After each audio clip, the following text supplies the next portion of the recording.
Hello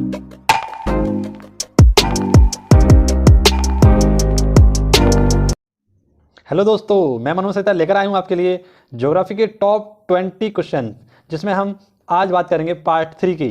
इससे पहले की सीरीज में हम पार्ट 1 और पार्ट 2 की बात कर चुके हैं। इसी सीरीज में चल रहा है 15 आउट ऑफ 20 चैलेंज, जिसमें आपको 20 में से 50 क्वेश्चन को टिक करना है और देखना है अपना स्कोर कितना कर सकते हैं। तो ये चैलेंज है 15 आउट ऑफ 20 का, जिसमें आपको लाने हैं कम से कम 15 नंबर। तो आइए चलते हैं आज के पहले प्रश्न की ओर। आज का पहला प्रश्न हमारा, पृथ्वी के वायुमंडल की किस परत में ओजोन की परत होती है या पाई जाती है? तो वायुमंडल के किस परत में ओजोन की परत पाई जाती है? क्षोभमंडल में, मध्यमंडल में, आयनमंडल में या समताप मंडल में? तो इसका आंसर हो जाएगा दोस्तों, इसका आंसर हो जाएगा समताप मंडल। तो बात करते हैं, जैसे कि हमारी अर्थ है और अर्थ के ऊपरी सतह पर है क्षोभमंडल। क्षोभमंडल की बात करें तो आता है हमारा समताप मंडल। इसके बाद बात करें तो आता है हमारा मध्यमंडल, और इसके भी बात करें तो आता है हमारा आयनमंडल। आयनमंडल के बाद आता है वायुमंडल।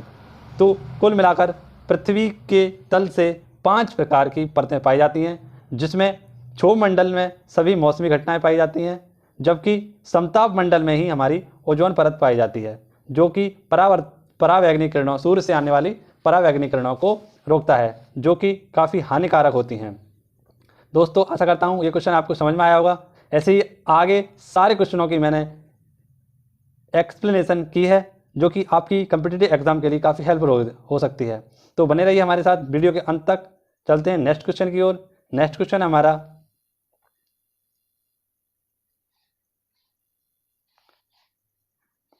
हिमालय की सबसे बाहरी पर्वत श्रेणी कौन सी है? तो आप लोगों को बताना है कि हिमालय जो पर्वत है उसकी सबसे बाहरी श्रेणी कौन सी है। तो शिवालिक, ट्रांस, काली या कुमायूं? इसमें से आपको टिक करना है कौन सा आंसर ठीक हो सकता है। तो हम बात करें, इसका सही आंसर हो जाएगा ऑप्शन नंबर ए, शिवालिक हिमालय। जो हमारा हिमालय होता है वो 3 भागों में बटा हुआ है, great Himalaya, middle Himalaya and Shivalik Himalaya. तो इसकी सबसे भारी जो परत हो जाती है वो आती है शिवालिक, जो कि हमसे क्वेश्चन में पूछा गया है। चलते हैं नेक्स्ट क्वेश्चन की ओर। नेक्स्ट क्वेश्चन हमारा क्वेश्चन नंबर 3, जिसमें हम बात करेंगे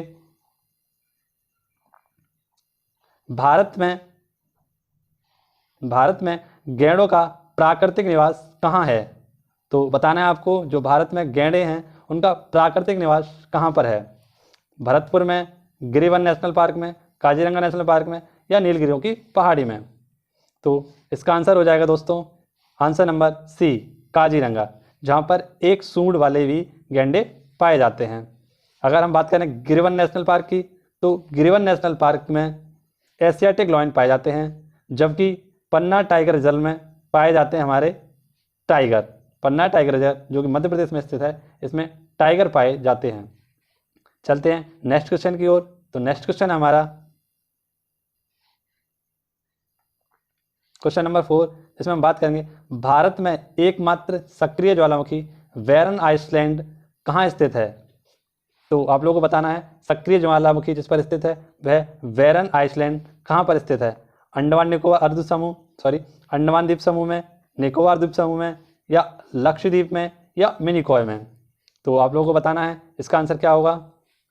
तो इसका आंसर हो जाएगा ऑप्शन नंबर ए, अंडमान निकोबार में बैरन ज्वालामुखी आइसलैंड स्थित है, और यहीं पर एकमात्र यानी ज्वालामुखी स्थित है, जो कि भारत का एकमात्र सक्रिय ज्वालामुखी है, जो लास्ट टाइम 2005 में इसमें विस्फोट हुआ था। चलते हैं नेक्स्ट क्वेश्चन की ओर। तो नेक्स्ट क्वेश्चन हमारा आज का क्वेश्चन नंबर 5, जिसमें हम बात करेंगे किसको सूर्य की ऊर्ध्वाधर किरणें कभी नहीं मिलेंगी? तो बताना है आपको कि सूर्य की ऊर्ध्वाधर किरणें किसको नहीं मिलेंगी? गुजरात, नागपुर, श्रीनगर या पल्लू नगर? तो इसका आंसर हो जाएगा श्रीनगर। दोस्तों, हम बात करें तो ये हमारी पृथ्वी है। पृथ्वी के बीचों बीच से एक रेखा गुजरती है जिसका नाम होता है भूमध्य रेखा। भूमध्य रेखा के ऊपर से जाती है हमारी कर्क रेखा, और भूमध्य रेखा के नीचे से जाती है मकर रेखा, जिसमें हमारा भारत यहाँ पर स्थित है।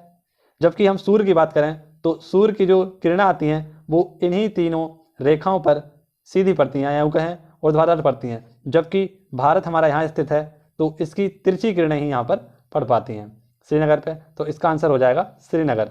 सूर्य की ऊर्ध्वाधर किरणें किसको प्राप्त नहीं होंगी? श्रीनगर को। दोस्तों आपको वीडियो को अंत तक देखना है जिससे कि आपको पता चल सके कि आपका ज्योग्राफी का पार्ट कितना स्ट्रांग है। चलते हैं नेक्स्ट क्वेश्चन की ओर। तो नेक्स्ट क्वेश्चन हो जाएगा हमारा क्वेश्चन नंबर 6, जिसमें हम बात करेंगे आज के क्वेश्चन नंबर की। तो अगला क्वेश्चन है हमारा क्वेश्चन नंबर 6, किस देश के साथ भारत की अंतर्राष्ट्रीय सीमा नहीं लगती है? तो आप लोगों को बताना है कि भारत की जो अंतर्राष्ट्रीय सीमा है वो किस देश के साथ नहीं लगती है। पाकिस्तान, बांग्लादेश, चीन या श्रीलंका। तो दोस्तों इसका आंसर हो जाएगा आंसर नंबर डी, श्रीलंका। यदि हम बात करें किस किस के साथ भारत की अंतर्राष्ट्रीय सीमा लगती है तो वो हो जाता है पाकिस्तान, अफगानिस्तान, चीन, भूटान, नेपाल और म्यांमार और बांग्लादेश। ये 7 देशों के साथ भारत की सीमा लगती है। चलते हैं नेक्स्ट क्वेश्चन की ओर। तो नेक्स्ट क्वेश्चन है हमारा क्वेश्चन नंबर 7, जिसमें हम बात करेंगे क्वेश्चन नंबर 7, पाक जल संधि किन 2 देशों के मध्य स्थित है? पाक जल संधि किन 2 देशों के मध्य स्थित है? तो मालदीव तथा Sri Lanka, option number B Bharat और श्रीलंका, भारत और चीन या ओमान और सऊदी अरब। तो दोस्तों इसका आंसर हो जाएगा ऑप्शन नंबर बी। दोस्तों अगर हम बात करें तो जो पाक जल संधि है वो भारत और श्रीलंका के मध्य है। यदि देखा जाए ये भारत के नीचे ही स्थित है श्रीलंका, जिसमें एक तरफ है हमारा बंगाल की खाड़ी तथा दूसरी तरफ है अरब सागर। इन दोनों को मिलाने के लिए भारत और श्रीलंका के मध्य में है पाक जल संधि। ठीक है, तो इसका आंसर हो जाएगा भारत और श्रीलंका। चलते हैं, भारत की मुख्य भूमि का अक्षांश किसके बीच फैला हुआ है? तो दोस्तों आपको बताना है कि जो भारत का मुख्य भूमि का अक्षांश है वो किस अंश के बीच तक फैला हुआ है, ए, बी, सी या डी। तो दोस्तों इसका आंसर हो जाएगा ऑप्शन नंबर बी। देखा जाए तो इस प्रकार से यदि पृथ्वी के मध्य बिंदु, यानी मध्य बिंदु नहीं कहेंगे, मध्य रेखा जो गुजरती है उसे कहते हैं भूमध्य रेखा। इसी के पैरेलल जो दूसरी रेखा खींची जाती है उसे कहते हैं कर्क रेखा, और इसी के पैरेलल नीचे साउथ में खींची जाती है उसे कहते हैं मकर रेखा। तो इसी के पैरेलल जितनी भी रेखा खींची जाती हैं उन सभी को अक्षांश कहा जाता है, जबकि इसमें जो ऊर्ध्वाधर रेखा खींची जाती हैं उन सभी को देशांतर कहा जाता है। तो हमसे पूछा गया अक्षांश के लिए। देखते हैं दोस्तों, इस प्रकार से यदि हम देख लें तो ये सारी की सारी रेखा जाएंगी हमारी देशांतर और ये सारी की सारी रेखा जाएंगी हमारे अक्षांश। तो भारत की मुख्य भूमि से बात करें तो यह हो जाता है 8 अंश 4 मिनट, जबकि नॉर्थ में बात करें तो यही बढ़कर हो जाता है 37 अंश 6 मिनट। यानी इसका नॉर्थ में तो है इतना और नॉर्थ में ये है इतना, ये दोनों नॉर्थ होते हैं, कभी इसको साउथ मत कर देना दोस्तों। यदि हम देशांतर की बात करें तो देशांतर हो जाता है हमारा 68 अंश 7 मिनट से 98 अंश 25 मिनट। जी हाँ दोस्तों यदि हम नॉर्थ में देखें तो इस वाले पॉइंट का जो उत्तरतम बिंदु होता है वह है इंदिरा कोल, और दक्षिण बिंदु की बात करें तो वो जाता है कैप कोमोरिन, जबकि दक्षिणतम बिंदु की बात करें तो वो पिग्मलियन पॉइंट या इंदिरा पॉइंट हो जाता है, जिसका अक्षांश है 6 अंश 4 मिनट 4 मिनट, है ना। तो एक जानकारी छोटी सी देना चाहूँगा दोस्तों, जिसमें मैं बात करूँगा नॉर्थ से साउथ तक की दूरी तो होती है 3214 किलोमीटर, जबकि ईस्ट से वेस्ट की दूरी होती है 2933 किलोमीटर। 2933 किलोमीटर, इसे सही कर लिया गया दोस्तों, 2933 किलोमीटर। बढ़ते हैं नेक्स्ट क्वेश्चन की ओर। तो नेक्स्ट क्वेश्चन है आज का हमारा क्वेश्चन नंबर 9, जिसमें हम बात करेंगे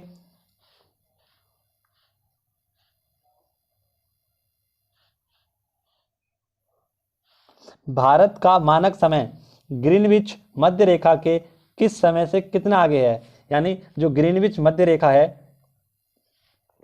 रेखा है जिसे मध्य रेखा भी कहते हैं, उससे भारत का समय कितना आगे है। तो ऑप्शन नंबर ए 5.5 घंटा, ऑप्शन नंबर बी 6.5 घंटा, सी 3.5 घंटा या बात कहें तो 5 घंटा। दोस्तों जो भारत का मानक समय है वो ग्रीनविच रेखा से 5.5 घंटा आगे है। यानी पृथ्वी से देखा जाए तो इस प्रकार से ग्रीनविच रेखा जो कि लंदन में स्थित है, ग्रीनविच नामक स्थान पर, वहाँ से पूरे विश्व का समय निर्धारण किया जाता है। तो चलते हैं नेक्स्ट क्वेश्चन की ओर। नेक्स्ट क्वेश्चन होगा हमारा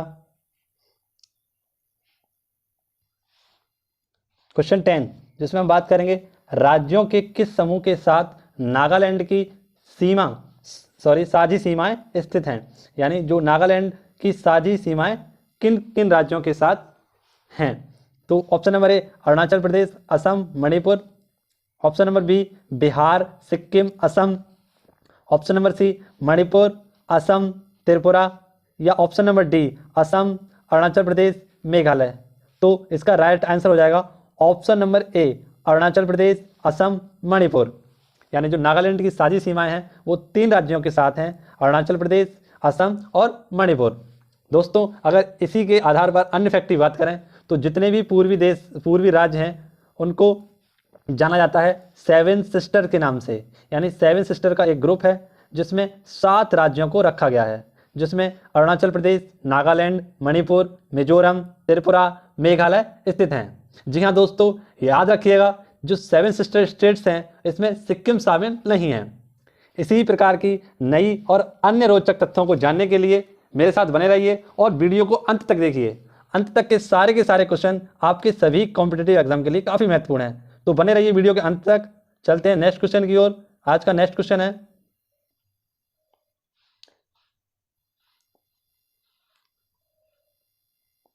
हमारा क्वेश्चन नंबर 11, जिसमें हम बात करेंगे सबसे बड़ी मानव निर्मित झील कौन सी है। तो सबसे बड़ी मानव निर्मित झील कौन सी है। ऑप्शन नंबर ए लोकटक झील, बी बुलर झील, सी गोविंद सागर झील या ऑप्शन नंबर डी कोल्लेरो झील।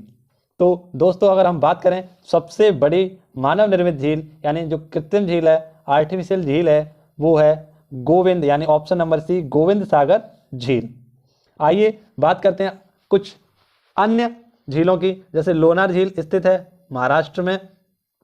इसी प्रकार से पुलिकट झील स्थित है तमिलनाडु में, पुलिकट झील स्थित है तमिलनाडु में। पेरियार झील की बात करें तो वह स्थित है केरल में। ऐसे ही अन्य की बात करें तो चिल्का झील हो जाएगी हमारी, जो कि सबसे बड़ी यानी जो सबसे बड़ी उल्कापिंडीय झील है वो है उड़ीसा में, चिल्का झील। चिल्का झील ये हमारे एग्जाम के लिए काफ़ी इंपॉर्टेंट है, तो इसे हम अपने नोट्सों में आप लोग नोट डाउन कर लीजिए। यह उड़ीसा में स्थित है। अगर हम सबसे बड़ी ताजे पानी की झील भारत में बात करें तो वह है बुलर झील, जो कि जम्मू कश्मीर में स्थित है। बुलर झील जम्मू कश्मीर में स्थित है डल झील। बढ़ते हैं नेक्स्ट क्वेश्चन की ओर। तो आज का नेक्स्ट क्वेश्चन हो जाएगा हमारा, नेक्स्ट क्वेश्चन है वह फसल जलोढ़ मिट्टी में होती है और इसके लिए प्रचुर मात्रा में जल की आवश्यकता होती है। तो इस क्वेश्चन में आपको बताना है वह कौन सी फसल है जो जलोढ़ मिट्टी में होती है और जिसके लिए प्रचुर मात्रा में जल की आवश्यकता होती है। तो ऑप्शन नंबर ए धान, बी कपास, सी ज्वार या डी बाजरा। तो इसका आंसर हो जाएगा प्रचुर मात्रा में जल की आवश्यकता होती है, वह होती है धान यानी चावलों को। दोस्तों इसका आंसर तो हो जाएगा ए। यदि देखा जाए रबी की फसल, यानी हम बात करते हैं फसलें 3 प्रकार की होती हैं, रबी की फसल, खरीफ की फसल और होती है जायद की फसल। तो यदि हम रबी की फसलों की बात करें तो रबी की फसल जो होती हैं वो अक्टूबर से नवंबर के मध्य में बोई जाती हैं, जो कि एक ठंडा मौसम होता है इसमें तो ये बोई जाती हैं, परंतु हल्की सी गर्मी यानी फरवरी से अप्रैल के बीच में इन फसलों को काट लिया जाता है। वे फसलें कौन कौन सी हैं जो रबी की फसलों में आती हैं, तो हमें याद करनी होंगी फसलों का, उनसे भी कभी कभी क्वेश्चन बन जाता है, तो इसको भी आप लोग इंपॉर्टेंट टिक करके अपने नोट्सों में नोट डाउन कर लीजिएगा। जैसे अगर हम बात करें फसल है गेहूं, चना, सरसों, मटर, राजमा, आलू, जौ, सरसों, यानी इस प्रकार से कई प्रकार की जो फसलें हैं वो रबी की फसल में आ जाती हैं। दोस्तों बने रहिए लास्ट क्वेश्चन तक, क्योंकि आने वाले क्वेश्चन काफ़ी महत्वपूर्ण हैं। तो चलते हैं नेक्स्ट क्वेश्चन की। नेक्स्ट क्वेश्चन है हमारा क्वेश्चन नंबर 13, भारत में पीत क्रांति का संबंध किससे है। तो पीत क्रांति को कहा जाता है पीली क्रांति। इसका संबंध आपको बताना है किस क्रांति या किसके उत्पादन से है। तो ऑप्शन नंबर ए तिलहन उत्पादन से, ऑप्शन नंबर बी पेट्रोल उत्पादन से, ऑप्शन सी सीमेंट उत्पादन से, या ऑप्शन डी आलू उत्पादन से। तो दोस्तों इसका आंसर तो हो जाएगा ऑप्शन नंबर ए, तिलहन उत्पादन। आइए दोस्तों करते हैं बात कुछ अन्य क्रांतियों की। तो जैसे आलू की जो क्रांति थी उसको गोल क्रांति के नाम से जाना जाता है, जबकि कृष्ण क्रांति इसके लिए बायोडीजल उत्पादन किया गया था। और बादामी क्रांति की बात करें तो बादामी क्रांति में मसाला उत्पादन पर काफी जोर दिया गया था, मसाला उत्पादन पे। गुलाबी क्रांति की बात करें तो इसमें झींगा उत्पादन पर जोर दिया गया था। नीली क्रांति ये हमारे काफी इंपोर्टेंट है पेपर के लिए, तो इसे हम इंपोर्टेंट टिक करेंगे। और इसमें आया था मत्स्य उत्पादन यानी मछली उत्पादन के लिए काफी जोर दिया गया था। रजत क्रांति ये भी हमारे काफी इंपोर्टेंट है, तो इसे भी हम इंपोर्टेंट टिक करेंगे। रजत क्रांति का संबंध है अंडा उत्पादन से। दोस्तों आने वाले क्वेश्चन काफी महत्वपूर्ण है, तो बने रहिए हमारे साथ। चलते हैं आज के नेक्स्ट क्वेश्चन की ओर। आज का नेक्स्ट क्वेश्चन है क्वेश्चन 14। कंचनजंगा राष्ट्रीय पार्क स्थित है। तो कंचनजंगा जो नेशनल पार्क है वो बताना है आपको कहाँ स्थित है, मणिपुर, त्रिपुरा, सिक्किम या उड़ीसा। तो इसका आंसर हो जाएगा सी, कंचनजंगा नेशनल पार्क स्थित है हमारा सिक्किम में। आइए दोस्तों कुछ अन्य नेशनल पार्कों की बात करें तो राजस्थान का है केवलादेव, रणथंभौर और सरिस्का नेशनल पार्क। झारखंड की बात करें तो झारखंड का हो जाएगा हमारा बेतला नेशनल पार्क। इसी प्रकार से यदि हम इंपोर्टेंट बात करें तो जो इंपोर्टेंट नेशनल पार्क है वो हमारा उड़ीसा के, ये दो नेशनल पार्क हैं, एक तो है भीतरकनिका और एक है सिमलीपाल नेशनल पार्क। ये उड़ीसा के काफी महत्वपूर्ण, जो कि आए दिन परीक्षाओं में पूछे जा रहे हैं। अगर हम बात करें गुजरात की तो गुजरात का है गिर मरीन और ब्लैक बक। ये तीन वहाँ के काफ़ी महत्वपूर्ण नेशनल पार्क हैं। अगर हम अपने उत्तर प्रदेश की बात करें तो यहाँ पर है दुधवा नेशनल पार्क और है चंद्रप्रभा नेशनल पार्क। ये भी काफ़ी बार परीक्षा में पूछा गया है, तो आपको इसको भी टिक करना होगा। नेक्स्ट क्वेश्चन हमारा क्वेश्चन नंबर 15। किस देश में मुस्लिमों की संख्या सबसे अधिक है। तो बताना है आपको किस देश में सर्वाधिक मुस्लिम रहते हैं। Option number A Indonesia, B Bharat, option number C Iran या ऑप्शन नंबर डी इजराइल। तो इसका आंसर हो जाएगा इंडोनेशिया। इंडोनेशिया देश में सर्वाधिक मुसलमान रहते हैं, या यूँ कहें इंडोनेशिया जो 13,000 से अधिक द्वीपों से मिलकर बना है, इनमें सबसे ज़्यादा मुस्लिम आबादी रहती है। आप लोगों को बताना है कि इजराइल जो कि पूर्णतः यहूदियों का देश है, यानी सबसे बड़ा यहूदी देश कौन सा है, इजराइल, जिसमें यहूदी बोलते हैं, यहूदी होते हैं। आप लोगों को कमेंट बॉक्स में बताना होगा कि इनका जो फेमस या इनका जो सांस्कृतिक त्यौहार होता है वो कौन सा होता है। कमेंट बॉक्स में जरूर बताइएगा दोस्तों, इंतजार करूंगा आपके आंसर का। बहुत ही कम लोगों को इसका आंसर पता है, तो जिसको भी जो भी ये वीडियो देखे उसका आंसर जरूर टाइप करें। धन्यवाद। बढ़ते हैं नेक्स्ट क्वेश्चन की ओर। नेक्स्ट क्वेश्चन हमारा यूरोप की सबसे लंबी नदी कौन सी है। तो यूरोप की सबसे लंबी नदी की बात की जा रही है। गौर से क्वेश्चन को पढ़ना होगा। यूरोप की सबसे लंबी नदी, अक्सर क्या होता है हम क्वेश्चन को जल्दी से पढ़कर अचानक से तुरंत आंसर लगा देते हैं। तो पहला ऑप्शन भी दिया गया है नील नदी, तो इसका आंसर नील नदी नहीं होगा। आप लोगों को क्वेश्चन ढंग से पढ़ना होगा, या कहीं पर भी जब भी आप पेपर दे रहे हो तो क्वेश्चन को आराम से पढ़िए और उसको समझिए कि क्वेश्चन क्या कह रहा है। क्वेश्चन कह रहा है यूरोप की सबसे लंबी नदी, तो यूरोप की बात की जा रही है, तो इसका आंसर हो जाएगा ऑप्शन नंबर सी। बात करें सेंट लॉरेंस की, तो यह है उत्तरी अमेरिका की नदी। उत्तरी अमेरिका की एक नदी है सेंट लॉरेंस। इसी प्रकार से यदि हम राइन नदी की बात करें तो यह विश्व की सबसे व्यस्त नदी है। यदि हम नील नदी की बात करें तो नील नदी जिसे मिस्र का वरदान भी कहा जाता है, और इसी पर बना है आसवान बांध। नील नदी की लंबाई की बात करें तो वह है 6,670 किलोमीटर, जो कि विश्व की सबसे लंबी नदी है। बढ़ते हैं नेक्स्ट क्वेश्चन नंबर 17। विश्व का सबसे बड़ा कॉफी उत्पादन देश कौन सा है। तो option A Bharat, option B America, option C Brazil या ऑप्शन डी इंडोनेशिया। तो बात करें कॉफ़ी के उत्पादन वाला देश है सबसे बड़ा, तो वह है ऑप्शन सी यानी ब्राज़ील। ब्राज़ील के खेतों को ही कहा जाता है फेजेंडा, यानी यहाँ पर कॉफ़ी के खेतों को क्या कहा जाता है, फेजेंडा कहा जाता है।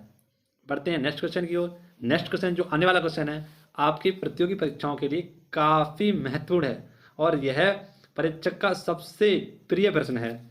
तो देखते हैं अगला क्वेश्चन है हमारा क्वेश्चन नंबर 18, जिसमें हमसे पूछा गया है, माफ करिएगा, क्वेश्चन नंबर 18, केगा परमाणु विद्युत ऊर्जा संयंत्र कहाँ स्थित है? तो option number A Maharashtra, option B Tamil Nadu, option C UP या ऑप्शन डी कर्नाटक। तो इसका तो आंसर हो जाएगा दोस्तों ऑप्शन नंबर डी कर्नाटक। इसका आंसर हो जाएगा दोस्तों कर्नाटक। तो आइए दोस्तों कुछ अन्य विद्युत परमाणु योजनाओं के बारे में जानते हैं। तो तमिलनाडु की बात करें तो तमिलनाडु में 2 परमाणु संयंत्र हैं। तमिलनाडु में 2 परमाणु संयंत्र कौन कौन से हैं? वह हैं कुडनकुलम और कलपक्कम। यदि हम बात करें उत्तर प्रदेश में तो यूपी में एक है जिसे कहा जाता है नरौरा पावर प्लांट। इसी प्रकार से जो भारत का सबसे पहला पावर प्लांट था वह है अप्सरा, जो कि ट्रॉम्बे मुंबई में स्थित है। इसी प्रकार से यदि हम बात करें तो काकरापार जो कि स्थित है वह है सूरत ताप्ती नदी के किनारे।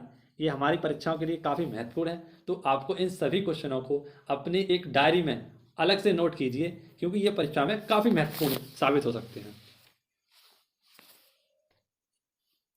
चलते हैं नेक्स्ट क्वेश्चन की ओर। नेक्स्ट क्वेश्चन हमारा क्वेश्चन नंबर 19, भारत की इंटरनेशनल बाउंड्री सबसे कम किस देश के साथ लगती है? तो option A Pakistan, option B Afghanistan या ऑप्शन सी चीन या ऑप्शन नंबर डी बांग्लादेश। तो बात करते हैं सबसे कम इंटरनेशनल बाउंड्री जो लगती है अफगानिस्तान के साथ, मात्र 106 किलोमीटर की जो इंटरनेशनल बाउंड्री बनती है वो बनती है अफगानिस्तान के साथ सबसे कम। यदि हम बात करें सबसे ज़्यादा किस देश के साथ बनती है तो वह बनती है बांग्लादेश के साथ, 4096.7 किलोमीटर, जो कि सबसे ज़्यादा इंटरनेशनल बाउंड्री लगने वाला देश है। यदि नल्ला पाकिस्तान की बात करें तो नल्ला पाकिस्तान के साथ लगती है 3323 किलोमीटर। यदि हम नेपाल की बात करें तो नेपाल के साथ लगती है 1751 किलोमीटर। इसी प्रकार से भूटान की देखें तो भूटान के लिए भी कम है, उसके लिए है 699 किलोमीटर। दोस्तों ये सारे के सारे फैक्ट जो मैं आपको बताता हूँ वो काफ़ी इंपॉर्टेंट होते हैं। तो चलते हैं नेक्स्ट क्वेश्चन की ओर। नेक्स्ट क्वेश्चन हमारा आज का लास्ट क्वेश्चन है और आप लोगों को कमेंट बॉक्स में बताना है कि आप लोगों ने कितना स्कोर किया था। बढ़ते हैं और पढ़ते हैं अगला नेक्स्ट क्वेश्चन। भारतीय उपमहाद्वीप मूलतः एक अंग था। तो भारतीय जो उपमहाद्वीप है यानी भारत को उपमहाद्वीप भी कहा जाता है, यानी उपमहाद्वीप भी कहा जाता है। तो ये किसका हिस्सा था? गोंडवाना लैंड का, अंगारा लैंड का, टेथिस सागर का या इनमें से कोई नहीं? तो आइए जानते हैं दोस्तों ये अंगारा और गोंडवाना लैंड आखिर है क्या। तो आज से काफ़ी वर्षों पहले यानी काफ़ी करोड़ वर्षों पहले बात करें तो पृथ्वी पर स्थित यानी जो जितने भी स्थल था वो उसका स्थान अलग था, जबकि पानी वाला इलाका बिल्कुल अलग था। जो पानी वाला इलाका था उसको कहा जाता पैंथालासा, जबकि जो स्थल था उसे कहा जाता पेंजिया। यानी कुछ पृथ्वी की घटनाओं के कारण इसमें हलचल हुई तो यह 2 भागों में टूट गया। 2 भागों में टूटने पर यह बट गया अंगारा लैंड में और बट गया यह हमारा गोंडवाना लैंड में। तो गोंडवाना लैंड में जो अंगारा लैंड है और गोंडवाना लैंड है ये टूट गए, अलग हो गए। तो अंगारा लैंड में जो देश या द्वीप बने वह थे हमारे अंगारा लैंड में उत्तरी अमेरिका, यूरोप और एशिया। ये तो हो गए अंगारा लैंड के। और गोंडवाना लैंड की बात करें तो गोंडवाना लैंड में बन गए थे 4 द्वीप, जिसमें दक्षिणी अमेरिका, अफ्रीका, अंटार्कटिका और ऑस्ट्रेलिया, ये 4 द्वीप बन गए थे इसमें। तो यदि हम बात करें अपने आंसर की तो हमें हमारा आंसर मिल जाएगा एशिया। किसका था? तो एशिया भाग था अंगारा लैंड का, है ना। किसका भाग था? एशिया अंगारा लैंड का, जो टूटकर किसके पास आ गया? गोंडवाना लैंड के पास। तो इसका आंसर क्या हो जाएगा? ऑप्शन नंबर ए। आज के सारे क्वेश्चन आप सभी भाइयों बहनों को पसंद आए होंगे। यदि वीडियो के सारे क्वेश्चन यदि आपको समझ में आए हैं, पसंद आए हैं, तो वीडियो को लाइक करें और चैनल को सब्सक्राइब करना ना भूलें। मिलते हैं नेक्स्ट वीडियो में।